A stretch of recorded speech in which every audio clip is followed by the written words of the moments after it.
Welcome to Season 4 of My Wife the Dietitian, a fun, evidence-based weekly podcast about nutrition and healthy living. On today's episode, we're talking to dietitian Anna Reisdorf about dieting, weight loss, and her own experience with the GLP-1 weight loss medications. It's a fascinating and informative interview for anyone considering these medications. Stay with us.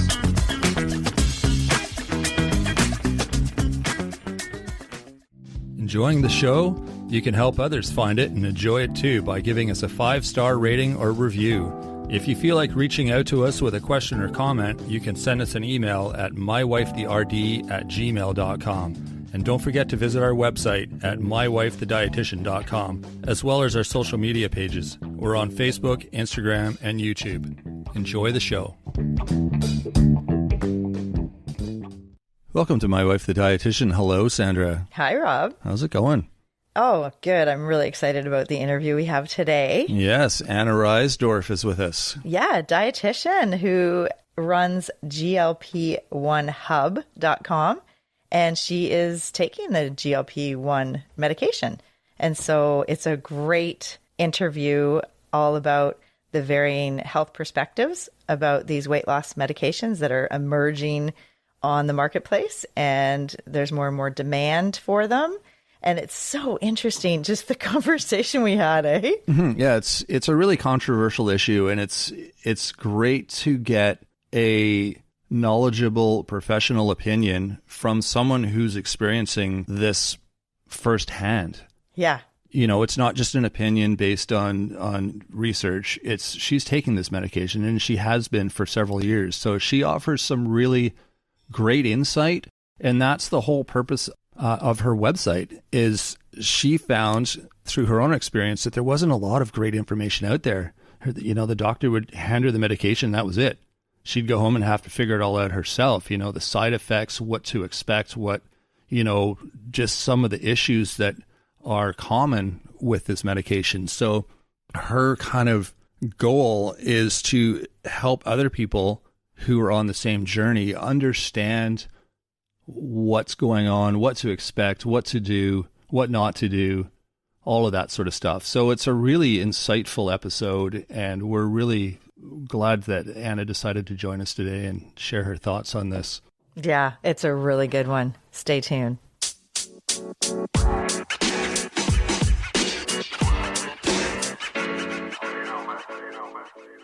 Wow, Anna Reisdorf is with us today, dietitian, and thank you so much for coming on the show today. I'm so excited about this interview. And can you tell the listeners who you are and what your background is and what you do? Sure. So I'm Anna Reisdorf. I'm a registered dietitian. I've been a registered dietitian for almost 20 years now. And it took me a while at the beginning of my career to figure out what I wanted to do. I realized pretty quickly that I'm not a good employee and I don't like following any rules. You sound like Sandra. You're funny. So I hopped around a lot. I did clinical nutrition, wellness counseling. I taught at university for a while, worked in long-term care, all sorts of things. But in 2012, I discovered that one could make a living by writing about nutrition. I met another dietitian online who was traveling the world and writing about nutrition, that's how she was supporting herself. And I was like, this is it. Because, I can write whatever I want and do, have my own schedule and do it how I want. So over the last 10 years, I've been running a content marketing agency of dietitians where we wrote content for health and wellness brands. And I've also been teaching other dietitians how to become writers. But in the last couple of years, due to pretty significant changes in Google's algorithms and a little robot called artificial intelligence, Yes. the opportunities for that have shifted pretty dramatically. And while I still could sustain myself with writing, I unfortunately had to pare down my team. I used to have 10 dietitians working for me. Ooh. But over the last 2 years, I have pared it down to just one who occasionally writes like 3 or 4 articles a month. So I thought, you know what, I'm going to shift. because a couple years ago, I personally started using a GLP-1 medication to finally lose the weight that I had been struggling with my whole life. And I started like learning more about the medication. I made several mistakes while on the medication, which we can definitely go into later. And I thought, more quality information is needed about how to use this medication. If I'm a health professional and I didn't do it right, I can't even imagine what's going on with people who know nothing, about health and wellness and nutrition and all of that. So I had the idea one day in the shower, what if I started the hub for all things GLP-1?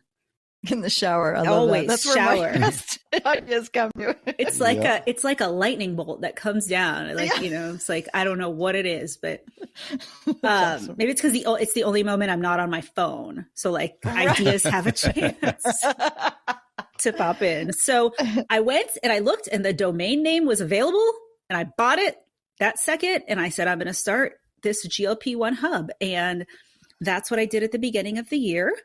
And I started working on providing high quality information from a dietitian's point of view through website, podcast, social media accounts, so that we can have a better source of information about the medications, which are just going to be more and more and more popular. Oh, absolutely. Yeah. Well, we were just talking about that before we press record, and just how one author of The Magic Pill, Johann Hari, says that once it becomes more generic, that like 50% of the people will be able to be on them, or will be on them, because it'll be more affordable. Yep. Yeah. I think that's probably very accurate. That is incredible. And that's scary if there's not accurate information out there to sort of support the use of it, right? Mm-hmm. Yeah. I mean, there are a lot of concerns around the medication more than people realize. Yeah. Yeah, absolutely. Okay. That is where, there's so many, we could talk forever. And I've been listening to your new podcast, GLP-1 Hub. Mm-hmm. And you have all these guest experts on, and there's all different perspectives around, working out and exercise and skin health and hormone health, and just all the different like malnutrition and, all the side effects. And it's just so interesting. And it's such a huge can of worms. Like, I think it's just going to be such an emerging trend soon. It already is. And I think people just really need to have more information about it, because it's just like the book, The Magic Pill, the title, it just sounds like the magic pill. Like, oh, I need to lose 10 pounds. I'm going to start using, this GLP-1. So maybe let's start there. Like, what is a GLP-1 medication? Sure. So a GLP-1 medication is a type of medication that impacts certain hunger and satiety hormones. So it targets a specific hormone called GLP-1. And actually, the newer forms of the medication also target another hormone that also plays a role in appetite suppression. So, and then there's like a triple one coming out soon that's going to go with 3 different hormones. So basically what it does is it suppresses your appetite, but also improves your blood sugar and insulin and inflammation levels. So all of those things together help you improve your blood sugar, which is what it was originally developed for, which is for managing diabetes, but then also helps you lose a significant amount of weight. There are also some interesting effects that it sort of has on the brain, in that it reduces something called food noise, which are obsessive thoughts about food and like what to eat next and what you shouldn't eat and what you might eat and that kind of thing. And so with that, it's also reducing obsessive thoughts about other substances like alcohol or nicotine. So it's being evaluated for that as well.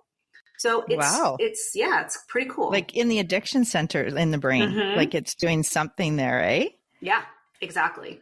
And so it possibly has a lot of potential for many different uses. And so it's already been approved for helping reduce sleep apnea, because as you know, like weight is associated with sleep apnea, but it seems to work beyond that, even like for the sleep apnea. You know, it's obviously approved for diabetes, it's approved for treatment of certain kinds of heart disease.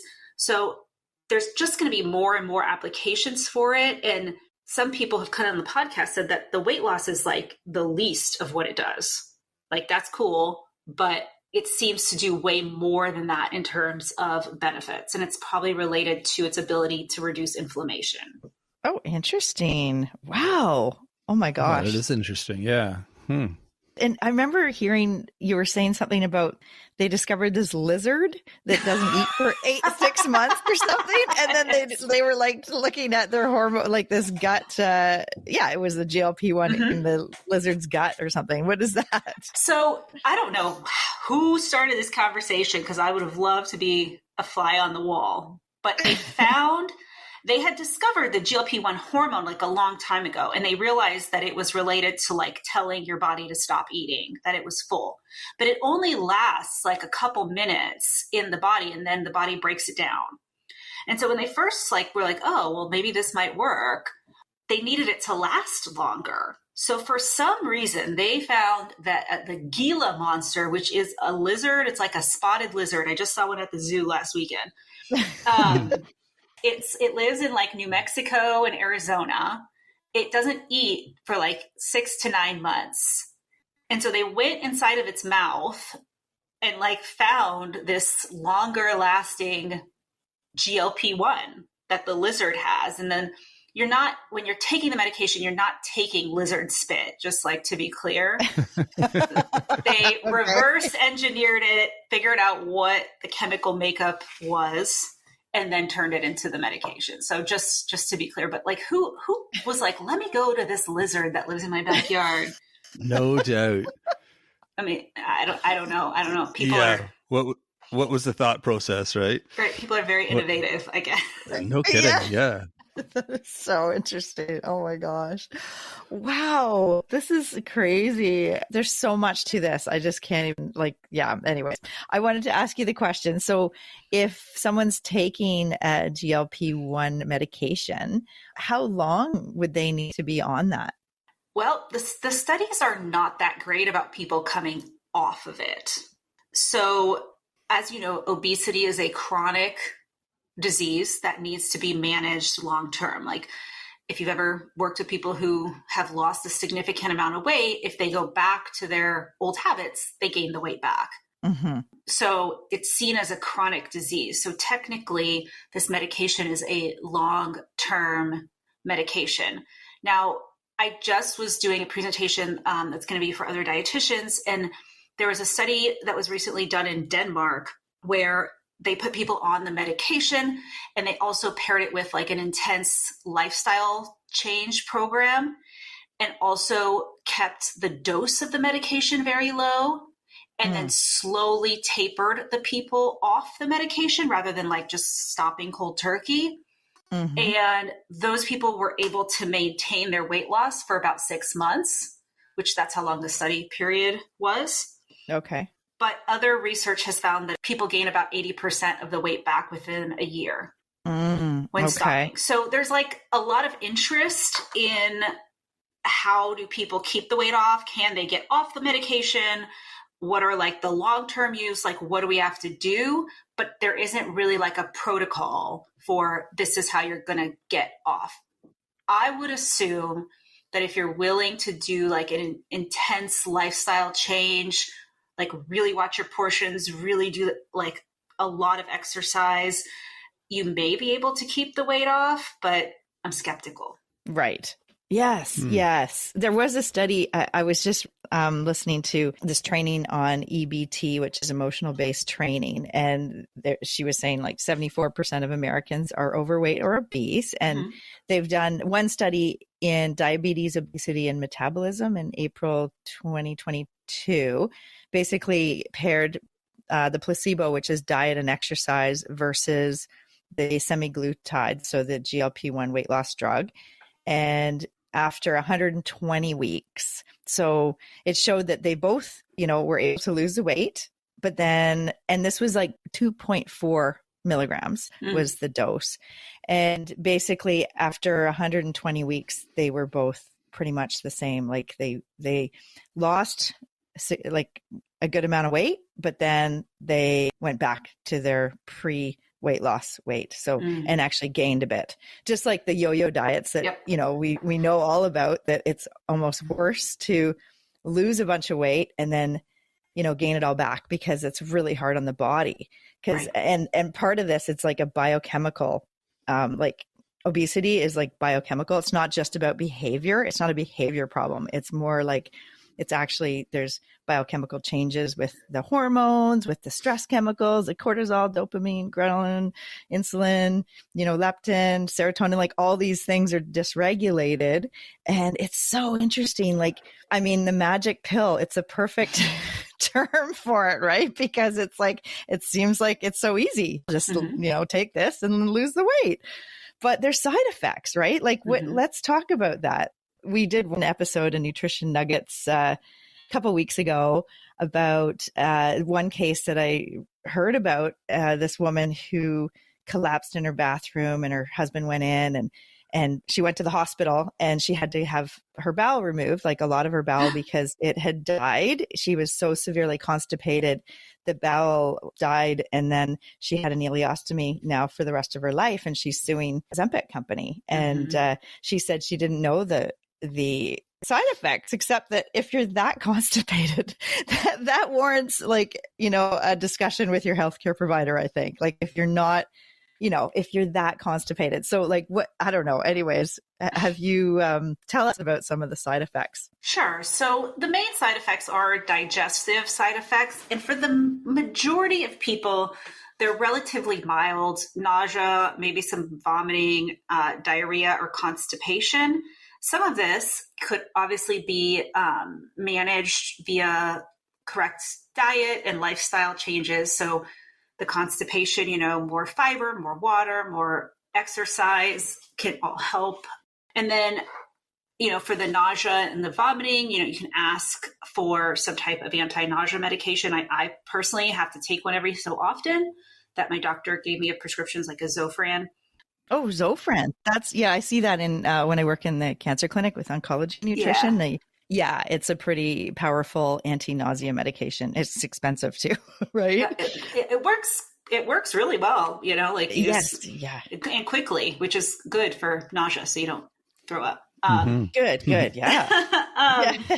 But most of the side effects are relatively mild, especially if you're working with your healthcare provider on not like just bumping up the dose, and tapering it slowly the way it should be. And then there are some more serious side effects. There are concerns about gallbladder issues, pancreatitis, a rare form of thyroid cancer. So these are issues that you should really discuss with your provider if you want to get on the medication. But my bigger concerns, honestly, are not the side effects like caused by the medication, because I believe that most of them are relatively manageable. My concern is really like what happens when people see it as the magic pill, they don't have to do anything else, and that's it. And I'm just going to lose weight. I'm going to be real skinny. And now I'm healthy because I'm skinny. And that's a bigger concern in terms of malnutrition and in terms of muscle loss. That's like a concern for me long-term than like the, day or so of nausea you might feel. Oh, absolutely. Absolutely. I've been helping like older women who are over 55 who are considering the Ozempic. And the thing is, they're not eating that much already. Like they don't have a huge appetite. They're not eating that much, but they're overweight and they're like, really want to get smaller. And it's like, I work in long-term care also. And I see women in their frail elderly years that have been dieting their whole lives, and their bones are like they crumble, like their skeleton doesn't have any strength to it, and their lean muscle, they're just losing muscle. It's awful to see. And I think people are usually thinking of the now, like in the short term, and they don't think about you don't think about your skeleton when you're young. You don't think about osteoporosis when you're a girl who's trying to be a vegetarian and cutting out everything that has calcium, right? And that's the thing. We see that happen like in women in long-term care. And, it's just, I see like the rates of dementia has increased a lot, the frailty.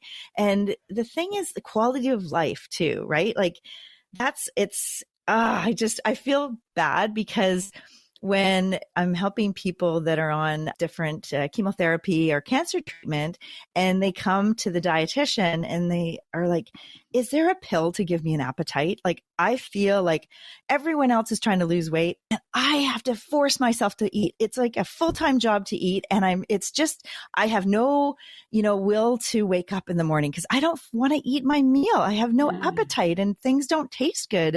And so it's interesting because I've been working in this field for like 25 years and to help counsel people about, having no appetite and trying to get their nutrition.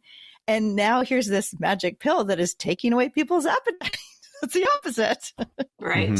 Right. It's just, yeah. So it's like quality of life too. Like, I don't know about you, but I mean, is it depending on the dose in terms of, because people say they kind of lose their appetite. They lose the food noise for sure. But then if you're not hungry and you have to force yourself to eat because you need the nutrition to keep your body healthy and strong, like, I don't know, is it dose related in terms of like, do you like eating? Like when you do eat, I'm just wondering, not to get personal, but, no, or like other people. I'm an open book about it. Okay. I have never gone up. I'm on a tirzepatide or the Zepbound. Okay. And that's the one I've mostly been on. And I've never gone above the 5 milligrams, which is the second dose up. And the only reason I'm on 5 milligrams is because my insurance won't cover the 2.5 because they say it's a transitional dose and they only cover 2 a year. And that's like pretty common. They don't want to cover the 0.5s for some reason. They don't cover 7.5 more than that, or I don't know, whatever. So I've personally been spreading it out now that I'm kind of at a goal weight that I wanted to be, like where my doctor and I decided was a good weight for me. But for me, like since I've never gone up so high, I've never been at a point where I don't want to eat. Like I still feel hungry, less hungry closer to the shot day, but my appetite kind of goes up as the week goes on, which is fine. And I still like food. Like we just came back from Europe and my number one priority in Europe was figuring out the best restaurants in Paris, the best restaurants in Copenhagen, which ones are we going to? What are the things I need to eat there? Like awesome. I still have that desire and that's who I am. And so I had a whole list and I was like, it wasn't until our last day that we got to eat this one specific thing they have in Copenhagen. And I was like, we are going to eat this thing because I'm not leaving Copenhagen if I don't eat it. That's awesome. And so when you do eat, like your taste buds are good, like you enjoy the food, like it's not like you have taste changes. No, I really don't feel, like I said, the first couple of days after the shot, I don't really feel like eating much. Sometimes I look at food and I'm like, I don't really want to eat that. But I timed it so that happens on like Monday through Thursday. So the food isn't that exciting at my house on those days because I have to cook it. And it's just like the normal food that we eat, And so then I save like the higher appetite for like the weekend when occasionally we go out to eat or there's like more variable items to choose from.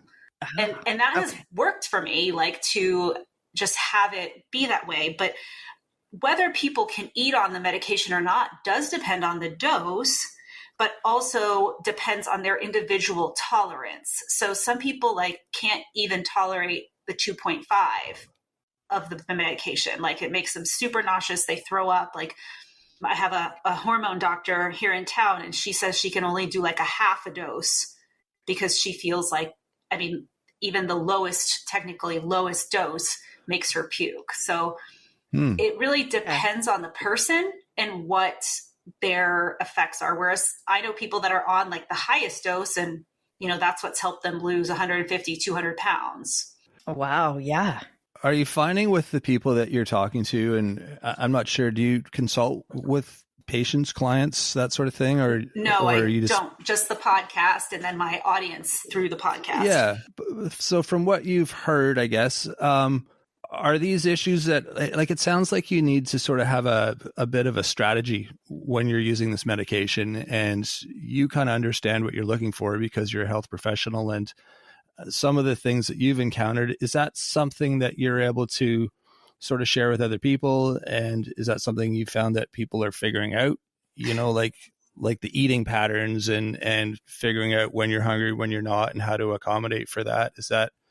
I think that's what's missing in that. That's what I'm wondering. A lot of people go through these sort of online platforms, which provide various amounts of support. Or no support at all. And so that's what happened to me when I first started. Is I went through an online platform, a doctor of some kind looked at the online form that I filled out and gave me the medication and never talked to me, never asked me any questions beyond that, never did anything. And he kept pushing me up on the dose, even though I was losing weight. And it got to the point where like I couldn't eat at all because he just kept going up, and I hated it. So I quit. Why were they pushing up the dose? He was just following the protocol. Okay. The protocol is keep going up every 4 weeks. And that was the protocol. And that's what he was doing. He didn't care. Like every month I lost 5 pounds, which to me was a lot. Oh yeah. And he was like, oh no, we can go up. And so I quit the medication because I had lost the weight I wanted. And I couldn't tolerate like going out to dinner with my husband and literally eating one bite of steak and being like, I can't eat anymore. Oh, it sounds like bariatric surgery kind of results. Oh, interesting. And so I quit the medication because I was like, well, I'm good and I don't want to feel this way because it sucks. Mm. And, that was the wrong approach because then I rapidly gained the weight back. Oh, shoot. Yeah. So that's when I realized something is wrong here. Like maybe I need to take a more measured approach. And I went through the platform because I was between primary care doctors at the time. Right. And so then I went and I found a primary doctor. I explained to her, okay, here's what I want to do. Here's what happened. Here's what I know. Can we work together in a way that's more sustainable for me so that I don't hate my life? And that you're being good to your body too, right? I mean, that's a huge part of it. My goal was not to like rapidly lose weight because you mentioned, Sandra, about the yo-yo dieting, and I know that that's bad for you. And I didn't want to do that. So the second time she let me go really, really slow, and I would have gone even slower if the insurance covered the dose that I need. Right. But she was willing to work with that and like keep me where I wanted to be. So the second time around, I lost it much slower, and I can eat, and I got to eat pastries in Copenhagen. Oh, nice. Yeah, exactly. Oh my gosh. Yeah. Cause that's the thing, like losing weight fast. I mean, people love, like, that's like a lot of women's goals. I think I want to just lose the weight quickly. There's the wedding or whatever. And that is always a recipe for disaster because in terms of health, because losing weight quickly, there's ripple effects. I've seen it. I've seen people end up with, gout or fatty liver or elevated cholesterol, like just your body, it's really hard, for your body to cope with that degree of weight loss. And it's like your body, it almost everything gets more concentrated. And then cancer, I've seen that too, like where people rapidly lose weight and then they have a cancer diagnosis, colorectal cancer, or, and it's just like, there's so much to it. And I think I love what you're doing with the hub, the GLP-1 hub, because you have all these experts with varying backgrounds and with expertise in this area. And I think it's what we need. Like we need more information. It's such a new, kind of apparently fairly new, isn't it? Like in terms of for weight loss, like the medication is pretty new, eh? Like when Yes, it first became like on the market for diabetes, like for blood sugar control. Mm-hmm. Okay. So it's been on the market for 20 years for diabetes. Okay. And then I think it was 2023 that it started being approved for weight loss. Oh. So it's only been a couple years. And I think you bring up a good point in that the number one thing that I see is I'm so disappointed. I only lost 3 pounds this week. I'm so disappointed. Like, people don't understand that slow weight loss is ideal. And I know it's hard to be patient, but for me, like I said, the second time around, my goal was like 0.5 pound a week, that's 2 pounds, 3 pounds a month, because I'm 45 years old. I don't want to lose more muscle. I know the side effects of that rapid weight loss long term. So I think that dietitians particularly really need to beat this drum. It is not good to lose weight so quickly. My neighbor told me she wanted to lose 15 pounds in a week and she was upset about it. And I'm like, you should go to the hospital if you lose 15 pounds in a week, considering you're 5 foot tall. Totally. Oh, I know. And it's like the thing people don't understand, they think it's fat that they're losing, but it's not. The weight is like with your body composition. A lot of times you lose muscle on extreme diets or with the magic pill, because basically your body needs the energy and the calories, and it will take from your lean muscle, especially your quadriceps, like I see this with people undergoing cancer treatment, and they can barely walk upstairs, or they get winded just walking a short distance. They used to be able to walk around the block, and now they can't because they're losing their muscle in their leg. It's the biggest muscle in our body, and our body will break down muscle when it doesn't get enough calories and nutrition from eating. So it's just, it's nature's way. And I hope people realize that when they are losing this weight, even if it's slowly, if they're not working out and lifting, they're basically going to lose muscle. And that is, I think that's part of the side effect that we don't hear about. We hear about the digestive side effects, but we don't hear that if you're not working out and you're not, maintaining your activity, because that's the other thing. Like, I've seen these kind of the idea that in the future, in like 5 to 10 years, our whole population will be like the movie WALL-E. Just like people sitting, sedentary work, desk jobs, driving in cars, and like not moving much, but on Ozempic. So they're keeping their weight low, but it's not the right kind of weight, right? They're skinny. What is it called? Where you're just skinny fat. Yeah.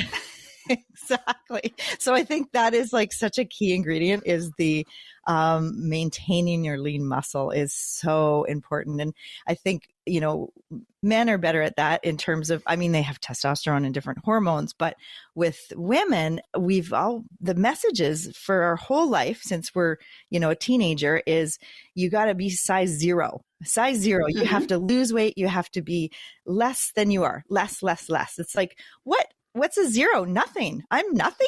Really? That's great. When I counsel patients, I'm talking to them like about this, especially if they're considering Ozempic. And some of my clients are taking it or have been on it and have had, nausea, vomiting. But it's such an interesting, I just feel like it's such a interesting time in the health and nutrition and, weight loss kind of world right now that we're in. It's just so interesting to see what's happening. Yes. And I think we've been so conditioned as just a society to say obesity is bad. Obesity is bad. I'm unhealthy if I'm overweight. Yes. Or, you know what I mean? And so it's like being skinny at any cost, but you're not healthier if you lose 150 pounds, don't ever lift anything, don't ever move your body. You're probably maybe even worse off than if you stayed overweight. Because at least the weight puts some stress on your bones, right? So you're building bone strength by just lifting your heavier body around. Totally. Whereas if you lose the weight, now you don't even have that. And so I just think we need to reframe the conversation a little bit around being thin does not mean you're healthy. Absolutely. Are you finding that doctors and other health professionals who are prescribing these medications are kind of advising people to, start up an exercise regime, or, that the working out element is important, or are they just handing you the pills and sending you home? I think it really depends on where you're getting it from and Sure. the attitude of your doctor. So I've seen doctors, somebody told me that their doctor had a sign on the door that said, "Don't talk to me about Ozempic." Oh, really? Oh, really? So, yes. I'm like, well, that sucks. Like, that's a terrible doctor. Whereas, Wow. my experience has been that the doctor was really willing to work with me. And obviously I came to her with more information. And there are some online platforms that have a dietitian that have more structure around prescribing the medication. And I hope that that's the future, more than just writing a prescription and saying, "See ya." Yeah. There's something we were talking about before, and it just sort of reminded me of like a Band-Aid fix where you're taking the medication. Oh, you were saying your concern is that people are kind of just using the medication to lose weight, but they're not really paying attention to the other sort of lifestyle factors that affect their health. And then all of a sudden they're, they've lost all this weight. They're at a good weight for themselves. And they're like, okay, I'm good to go now. But there's all these other side effects and other things that they've ignored. And so really it's kind of like an illusion of health because they've lost weight. And there's so many medications that do that. And it's kind of like, like Sandra's been saying, like the magic pill, term is so perfect because it kind of is just like taking this pill and poof, you're the look you want to be kind of, but your health isn't necessarily following, and yeah, I think it's so important. And I'm guessing this is part of what part of the messaging you're trying to get across to people is kind of just the whole picture of, it's important to exercise and work out still. It's important to, look at all the factors involved in losing weight, not just, sitting on the couch and still just watching Netflix and eating Doritos and getting skinny because you're taking this medication. But I want to just interject here because a lot of the clients I see are not sitting on the couch eating Doritos. And I think that's a misconception in a lot of the society that overweight or obese people are lazy, like all these like different kind of connotations. And it's not like that. It's actually, a lot of it is because of the stress chemicals with cortisol and like a lot of women are wired and tired. They are freaking busy. People are like on their email, they're on their social media, they're constantly connected, and they are, maybe in a sedentary job. So they're not able to, when the fight or flight, you have to run from an animal. Well, with the fight or flight, when you see an email or something, you're just sitting there and the stress hormones are going up. And this affects our hormones. It affects like the way our body responds to, we eat for self-care. A lot of people use food for self-care. And, it's just like, there's so much to it. Like with our reptilian brain, we, for 99% of life for humans, it's been, we need to, hunt for our food and gather our food. And if we don't get enough, then we start losing weight. So our body has been designed to store fat really well. So it's so interesting because, with the diets, like the people that I've seen that have been on paleo or keto or low fat or carnivore, like over the, 28 years of being a dietitian now, I see a similar thing happening as what's going on with the Ozempic. And the thing is, like you said, like if people aren't looking at their whole, like their stress level, their exercise, their sleeping, like these things are all part of our lifestyle, including our nutrition and what we're eating. And that, can really affect the whole picture. And if people are just going to lose the weight, they their health is going to suffer. That's the thing. Like, I just think that they really have to get counseling or like have other supports in place when they're taking the Ozempic or other GLP-1 medications, because there's so much more to it than just losing the weight, like not having an appetite, not having that food noise, and just, because it's easy to just say, especially if you've dieted like in the past, like many of my clients have been on diets their whole life. And so finally they don't have that food noise, that addiction with the food. And so it's like a relief. And then but they don't eat because it's like, finally, I don't have to eat, but that's a slippery slope, because if you start losing muscle and bone, like where does that put you in 5 years or 10 years? Like in your, in your future self, in your 80-year-old self, are you going to look back and say, God, I wish I dieted more? Look at how, it's so crazy. So anyways, I just get so passionate about this because I just I just feel bad for clients that don't have a good relationship with food or their body because of whatever life threw them through their life, right? Like as kids, like growing up in a family that, around the table, maybe parents were on a diet, or maybe parents, were talking about other people that were obese, or, oh, look at that person, he's overweight, I guess he doesn't work, or, like just the comments. And when you're a kid, you learn that. And then that affects how you look at food and what you are eating. And then the way you see your own body. And I think it's all wrapped up together, right? The relationship with food and the relationship with our self-esteem and what our body looks like. And it's so much more than just, I got to lose weight, because like there's health, right? We got to look at health and how do you want to be in like 5 to 10 years or 20 years? Because it could affect your future health if you're going to lose muscle and bone. That's what I see. And it's just, there's so much to it. And I'm sorry, I'm just like ranting, but oh my gosh.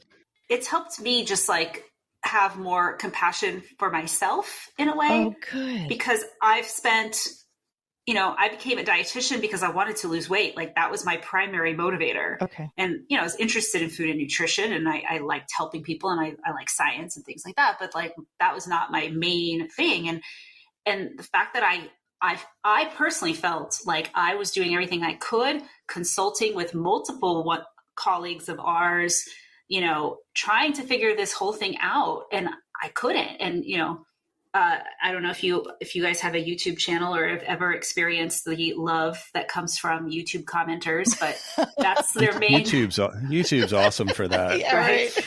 We get comments, but they're always just out from left field. And like, what?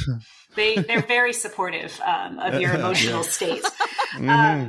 But that's been the main criticism, is like, you should know better. And I said, I truly feel that I do know. I just needed help. Yeah. And, I don't like what you said, sitting here, getting stressful emails, like that's my life, my whole life. Oh, shoot. And I always say, I could manage this, but I'd have to like move to Costa Rica and sit on a beach and, work from your hammock. Right. Like, and not care, but like, I just, it's not who I am. So yes, I could manage my cortisol if I completely changed my lifestyle. It's just not who I want to be. So yeah. And you have kids. I mean, you're busy. You're a working mom. You have 2 boys that are, demanding a lot of your time, I'm sure. It's just like, there's so much, like women that are juggling a lot, I feel. And, in this busy world, modern world we're living in. And I feel like, I'm so glad to say, I like that you said you're having compassion for yourself, because I think that's what's missing. A lot of clients I talk to are so hard on themselves and, just hate their body, or, they just don't know what to do. They're just at their wits' end. And the thing is, they're fighting against these stress hormones that, are just building up with how our lifestyle is. So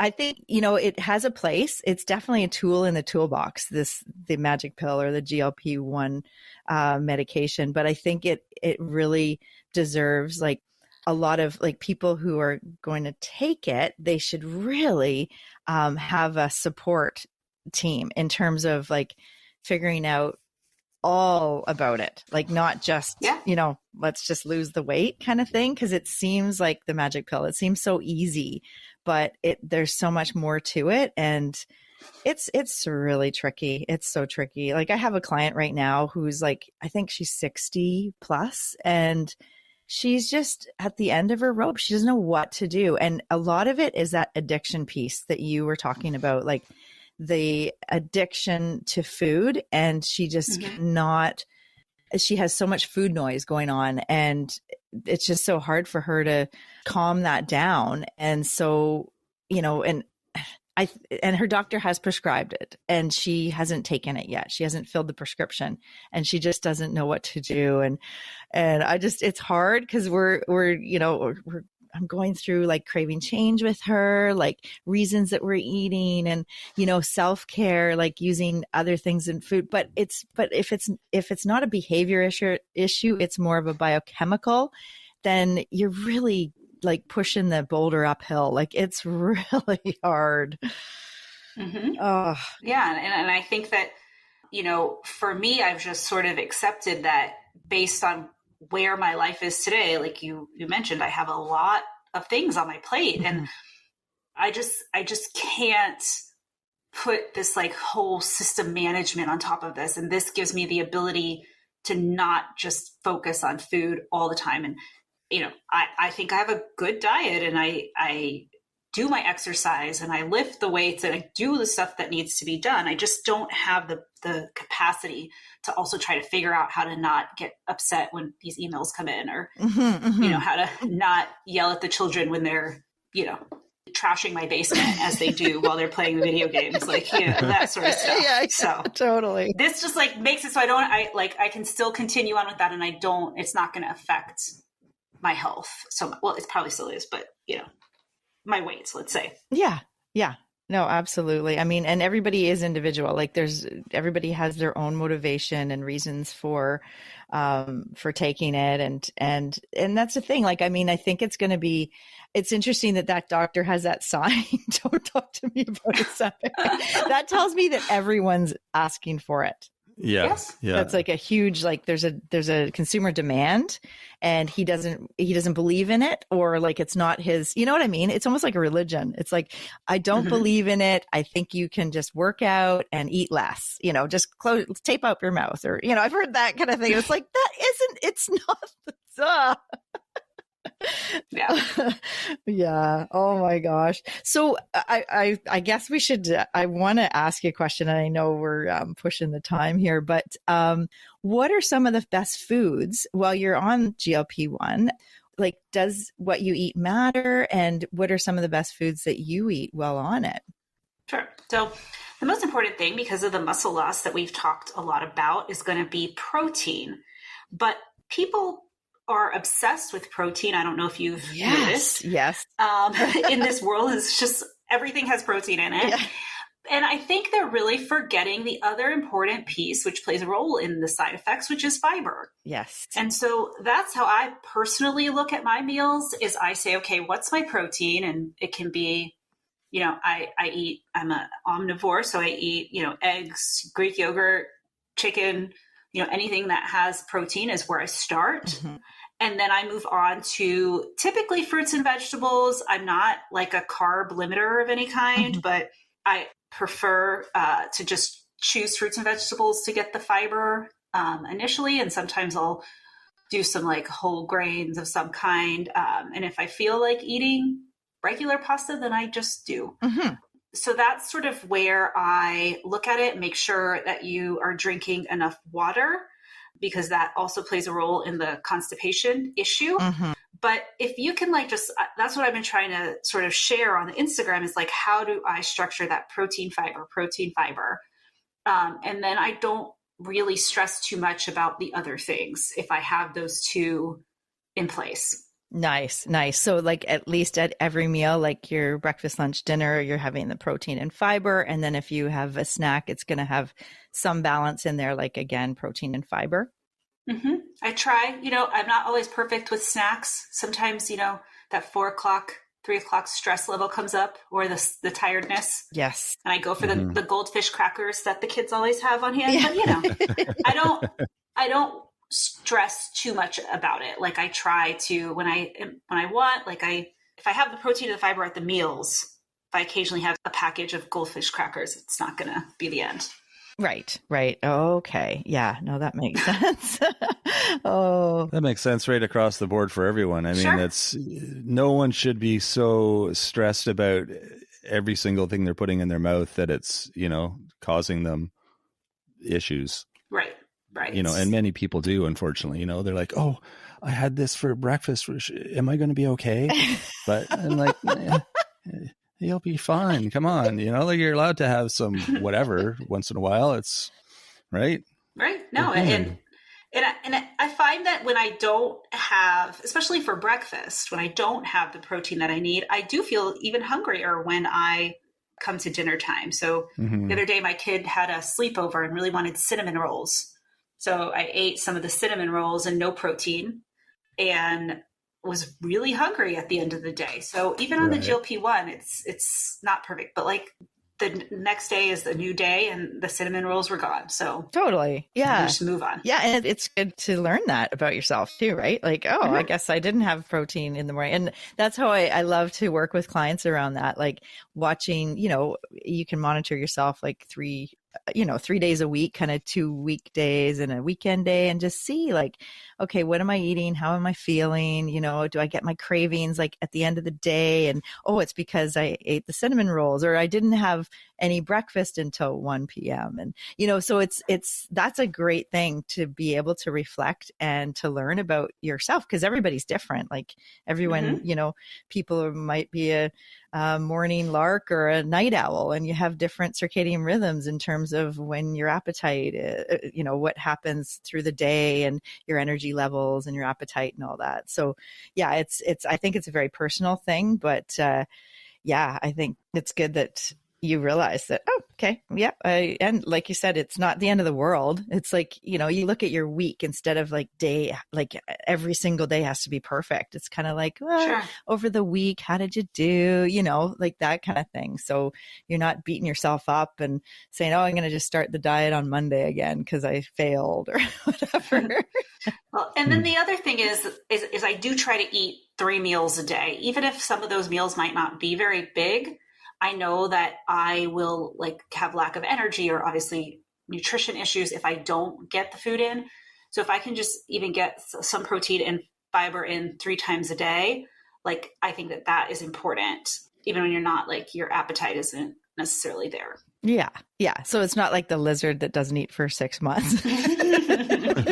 It's like, that's okay. I just won't eat. I'm not hungry. I'm not going to eat. And I'm sure there's people that do that. I'm sure they're doing them like multi-day fasts because, they really want to lose the weight quickly. And the thing is our body, like our brains, our organs need fuel. It needs to run on something. So it's going to take from muscle. So that's the thing about, doing like these extended fasts. And I see that too, where it just it kind of sends people into a tailspin in terms of like the yo-yo effect of like, not eating and then losing weight and then just, starting to eat normally again and then gaining the weight back. And it's just, oh yeah. And the fact that, as you said, like 80% of people gain the weight back after stopping the medication, because if their insurance isn't covering it anymore, or if they're, on a different medication and they can't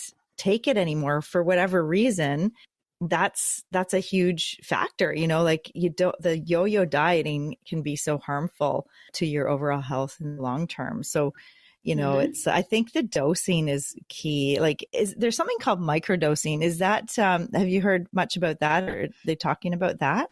Yeah, there's a lot of conversation about it. I don't know how evidence-based it really is.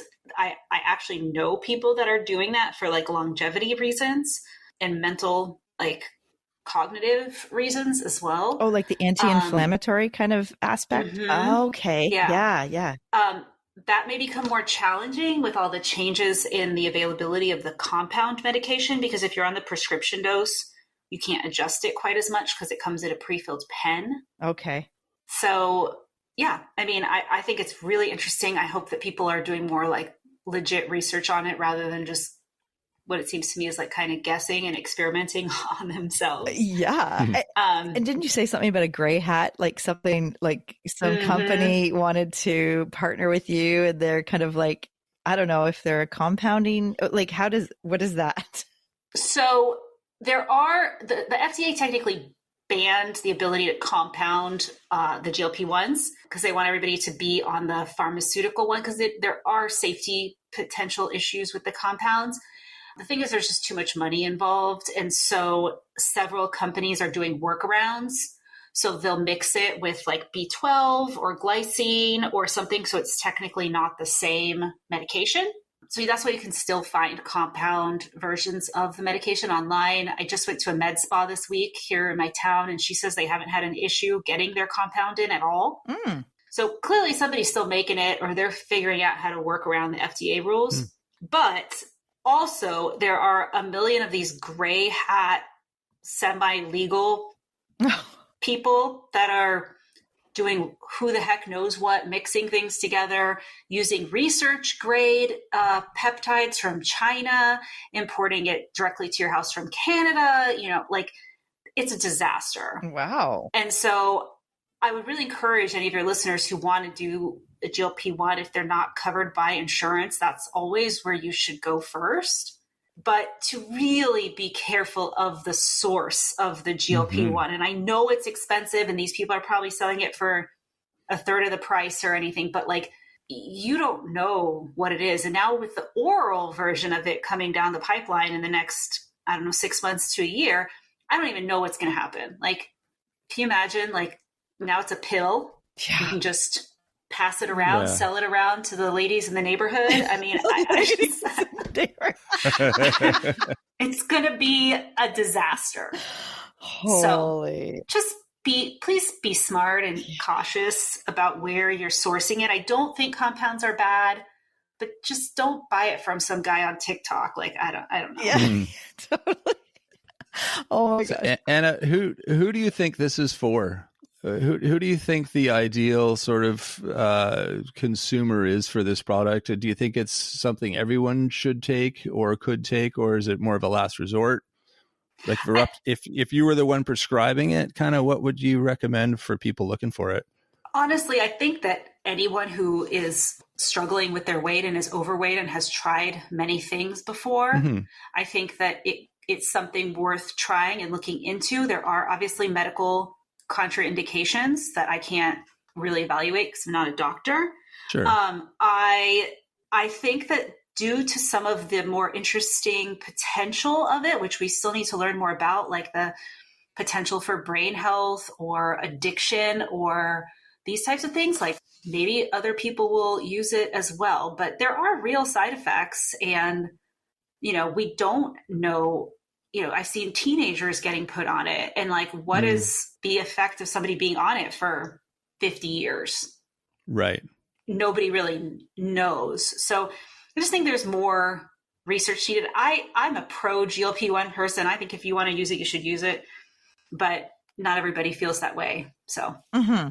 Yeah. And I think that in your situation, you are knowledgeable about what to look for, what kind of, red flags to kind of keep your eyes open for. And you kind of speak the language as far as being able to communicate with your doctor about, I'm feeling this certain, there's something happening in my body. Let's look into it, kind of thing. But like Sandra was saying before about the lady who was constipated and had no idea that her insides were like backing up and it was causing this major issue. I think, just being educated, and obviously that's what you're trying to provide through your website and your podcast and that sort of thing is just sharing your experiences and helping people gain the knowledge they need to be able to take this medication. Right. So I hope that more dietitians get on board with providing quality information because it's so needed. And some of these, people that have a lot of followers and are influencing the conversation, like really don't know what they're talking about. And so I really want to have more health professionals like talk about it in a more, balanced sort of way because the people need the information. Mm-hmm. Oh yeah, for sure. Absolutely. We had actually a dietitian, Rhonda Crick from California, I believe, where she practiced. Yeah. But she helps clients with intuitive eating, and the episode was intuitive eating and using Ozempic or GLP-1. So it was a very interesting, she might be good for your podcast actually, because it's a topic that I really want to explore, but some of these intuitive eating dietitians are a little bit extreme. And so I need to find the right one, but that sounds like a good match. Yeah. It's a great episode. I don't know what number it is, Rob. It was like, about 6 months ago, but it was really interesting because many of her clients are on Ozempic. So she's kind of well versed and knowledgeable about the side effects and also just helping women stay healthy in terms of like getting their nutrition and not becoming malnourished or having deficiencies, but also being able to kind of listen to their hunger cues and know about, the whole, what is it called? The hunger scale, like the 0 to 10 and kind of knowing like how hungry am I before a meal, and then, stop eating when you're about 80% full and, that kind of aspect too, because I think that's part of it is I think so many women have been on diets or external rules, like where someone else gives you the diet or the meal plan and then you just follow it kind of like automatically. And then you don't have to think about food because, that's not on the meal plan or that's not on the diet. So they don't really have to think too much about it, but then they just turn down or shut off their hunger cues. And so that's the other thing, like with the Ozempic, it will like reduce your hunger. So, and you have to eat. So it's kind of like, okay, how hungry am I and how full am I? So I don't know if, I guess I could ask you, like, are you able to tune into your own internal hunger cues, or has that been kind of overridden and you just kind of know you have to eat? A little bit of both. Yeah. Like I said, the hunger kind of increases as the week goes on because of the medication wears off. Right. Okay. And then I find that I am hungrier if I do like a heavy workout. So I listen to that. I don't try to suppress or skip meals or, if I'm hungry, I eat. But then sometimes I don't want to, but I still do because I know I need food. Right. So yes and no, I guess, is the answer. Just depends on what's going on. Yeah, absolutely. No, that makes sense. Oh my gosh. Yeah. Rob, we should ask Anna the question that we have for all of our guests. Oh, that question. Yeah. It's about food. We want to know what you take to a potluck dinner. It's just a way it's kind of tapping into what dietitians eat, really. That's kind of the underlying question, because people want to know, do you guys eat ice cream and cookies too, or is it all salads and health food? Well, we have 5 different ice creams in our freezer right now. Oh, exactly. It's not all just the kids either. Sorry. Right. It's our way of just sort of a fancy way of asking what you eat. But yeah, if you were going to go to a potluck, what would you bring? That's I try to sign up for bringing ice or forks as often as possible. I love it. To be honest. Kind of dietitian, yeah. But not because I don't want to eat. It's just other people make food that's better than mine. But I'm like a dip person. So the last potluck I went to, I went and I got, I want to say some kind of like buffalo chicken dip, which I really enjoy, and some sort of like roasted corn. Street corn dip. So that's what I would bring, but I would purchase them at Publix, and then I would bring that. So that's usually what I do. I'm not. I cook, but I don't know. I just don't really. You're not whipping up a kale salad or anything. No. I my mother-in-law always asks me to bring the vegetables, which I do because of her request, but I don't that wouldn't be what I would personally choose. Yeah, fair enough. You bring a dip for the vegetables, right? Yes. Yeah, that's what I like. I'm really not super particular about like bringing the vegetables. So. Right. No, actually, it's funny that you said the dip, because we just had this week Brian Bento on Get Saucy, his allergen-friendly sauces that he developed because of the Crohn's that he has. And it's interesting because on our YouTube channel with my wife, the dietitian, it's so interesting because people are really interested in dips and sauces and condiments. Like those episodes just like go through the roof. It's pretty funny. So I thought, well, this was like, especially the Get Saucy, because it's such an interesting concept, like the allergy friendly, and just his story too is just so powerful. So it was a good one to listen to. So yeah, that was just this past week, I think, Rob? Okay. Yeah. I know Brian. Yeah. I thought you did. Oh, is that right? I know it. Yeah. Okay. Fun. Awesome. And the other reason we ask about the potluck question, Anna, is because when Rob and I eventually go on a road trip around North America, and we're going to visit all the guests we've had on the show and have your dip or have whatever you lower your expectations. Yeah. We'll probably go out to eat. That's awesome. Fine with us. That's great. Oh, wonderful. Well, this has been a great time on the mic here. I'm so glad that we were able to steal you away for, to get an interview or a conversation about this, because I think it's such an interesting topic, and you've just enlightened so many people and us, like on just from your perspective and just what you're doing with your GLP-1 hub too. Like, I think that is we'll have that linked in the show notes. So people can go to your website, can listen to your podcast with all your guests, because I think it's just such a wealth of information. And as this, the weight loss medications are emerging, this is such an important time, and you're kind of on the cutting edge with this. Oh, well, thank you. It's been so rewarding for me, and it's been great to be able to provide this information, because every day I see how much it's needed. Yeah. Oh, yeah. Yeah. Well, thanks again for joining us, Anna. It was great to talk to you, and really appreciate all the information you shared, and hopefully it's useful to our listeners. Yes, thank you so much. All right, we'll talk again. Wow, that was a passionate conversation, eh? Yeah, really interesting too to hear different perspective on what's essentially a really controversial issue.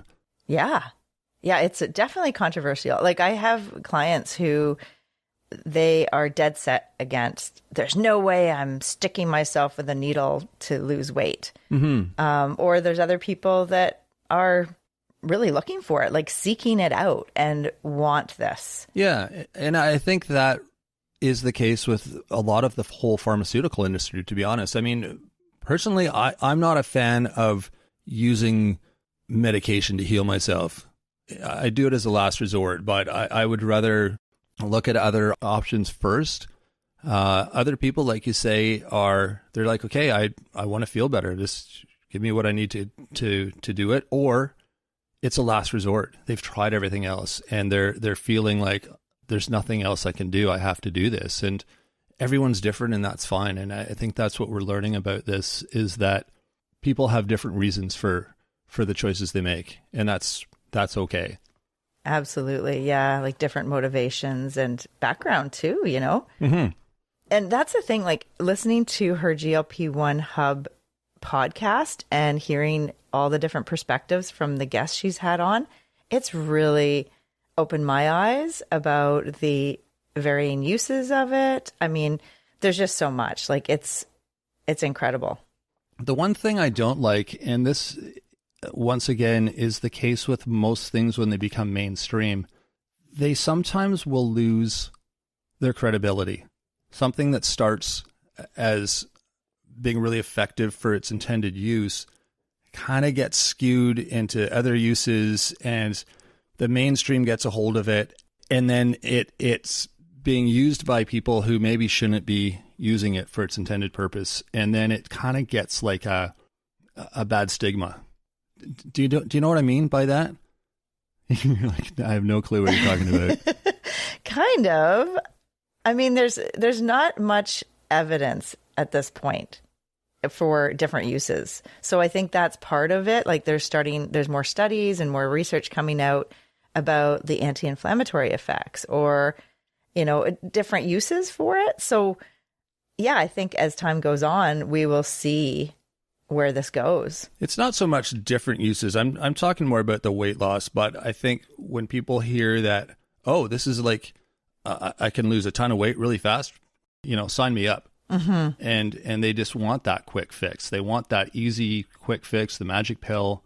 And that isn't really what it's designed for. Even though it does that, I don't think that was its intended purpose. Mm-hmm. So that's what I mean. Things kind of get, skewed and then it gets a bad rap. And then the people who do need it are sort of feeling the wrath of this whole kind of contentious issue, and it's unfortunate for them because it's not fair if they actually need it and it's the one thing they can sort of rely on that's promising for them. Mm-hmm. Yeah. And it's interesting. I mean, there's dose issues like, with insurance coverage, obviously that Anna had. Mm-hmm. There's also like the side effects are affected depending on the dose. Like you are going to lose your appetite to some extent. So all of these things are aspects to consider when you're thinking about taking this or about to take it or on it already. And quality of life, and the fact that if you start it, at this point, you probably will have to stay on it. Like it's not something that you can wean yourself off or, not use anymore because mm-hmm. the effects only happen when you're on it. Right. Just like blood pressure medication. Mm-hmm. Mm-hmm. Yeah. So I think it's great what she's doing too. It sounds like it's a real necessity with this medication in particular, because there are so many potential issues and things that people just don't understand. Even Anna herself, who's a healthcare provider, professional, she has the knowledge in the background. There was things that she wasn't quite sure about and that she did wrong, in the beginning. And so for her to provide a service where she's, providing that information to people, that's amazing. Mm-hmm. Yeah. To have that out there. Yeah. So I encourage everybody to tune into the GLP-1 Hub for more information and hear more about Anna's story, Anna Reisdorf. And yeah, this is an interesting topic that's going to... Evolving topic, It's evolving for sure. Yeah, in so many respects. So yeah, that's, I'm sure we'll do more episodes on the weight loss medication in the future. I'm sure. Yeah. And thanks again to Anna for joining us and sharing her honest and personal thoughts on the GLP-1 medications. And it's really, I like how relatable she is and transparent. Like this was a really incredible interview. And just like she said, I'm an open book when it comes to this, so ask me anything. Mm-hmm. Yeah, no, that's great to have her out there. If you want more information about what we're doing, you can check out our website. It's mywifethedietitian.com. We've got a great blog on there. You can email us your questions if there's anything you're curious about. We'll usually turn it into an episode and share it on our show here. You can also reach out to us through our social media pages. We're on Facebook, Instagram, and YouTube. Feel free to leave us a comment there as well. And if you like the show, let us know. You can give us a rating or a review would be amazing too. And share with your friends. That's another great thing to do. If you're liking the show, let your friends know. I'm sure they would like it too. And we would really appreciate spreading the word to other people. That is it for today. Thanks again to Anna. And we will be back on Wednesday with our Nutrition Nuggets episode. So until then, have a great week. Thanks for joining us today on My Wife, the Dietitian. If you like what you heard, don't be shy. Leave us a comment or review, and be sure to share our podcast with your friends. If you'd like to hear more, hit that subscribe button. You can also follow us on our social media pages for updates, episode trailers, and other odds and ends. For more info and links on what we discussed on today's episode, check the show notes. We'll be back next week with another informative and fun-filled episode.